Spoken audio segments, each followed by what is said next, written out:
Black Supremacy. This is Nattyisisyah, and I wanted to do this video to talk about the difference between comfort and security as it relates to Black people, because we have to understand that there is a very big difference. A lot of people think that comfort equates to them being secure, and there's a few things that you should take into consideration, because only one can bring about the other. So any of you thinking that you have a sense of comfort right now, you you are borrowing that comfort from the security of people who don't necessarily have your interests, unless you are also part of that security system, which gets deep. But first of all, I wanted to talk about how the acquisition of such comfort, right?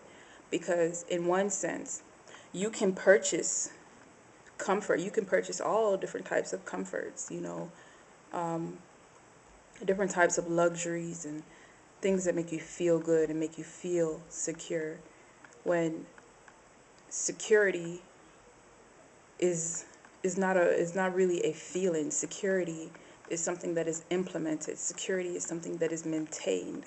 Security is something that is enforced.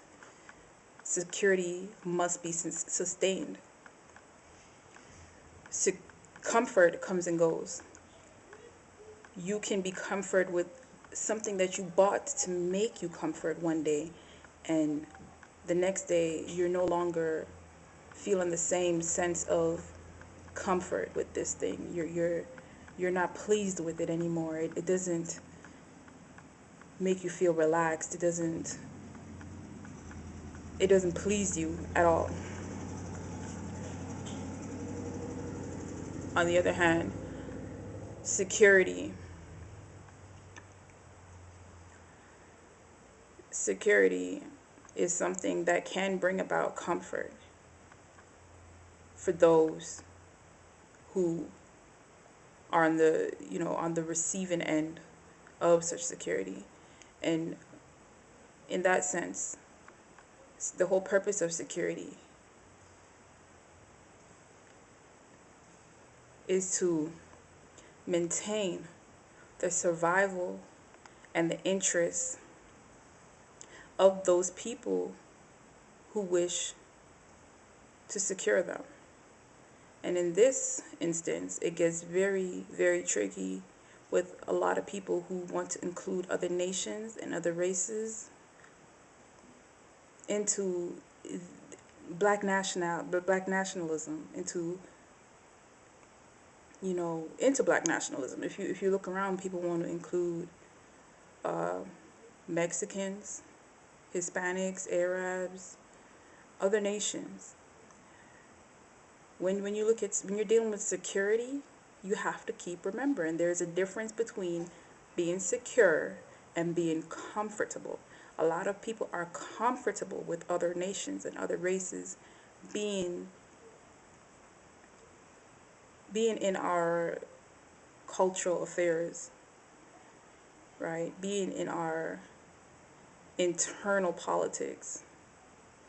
We can't have other races and other nations partaking in that. We cannot entrust our security with groups, any other nation of people.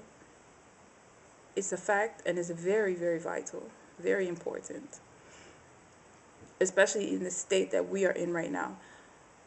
These other nations and these other races, these other groups, they have their own internal security systems, their own internal security politics that we as black people cannot partake in.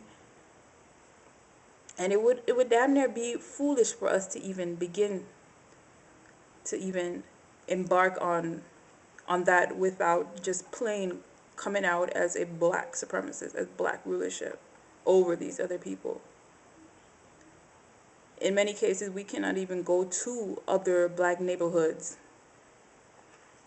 and profess that we are going to secure them against any outside forces, even against other races and other nations. Take Baltimore, for example, or Ferguson. it would be pretty unwise and uneducated, unless we are from those neighborhoods, to go over there and say that we are going to secure them from the police department or from other races or nations who are encroaching on their neighborhood, without fully having all the details that we need to know in order to secure them, without even having the people's approval, without the people initiating such type of security. So keep in mind that security is to secure the people, their interests and their survival, who wish to secure it. That includes your genes, your progeny. That's why it's so important.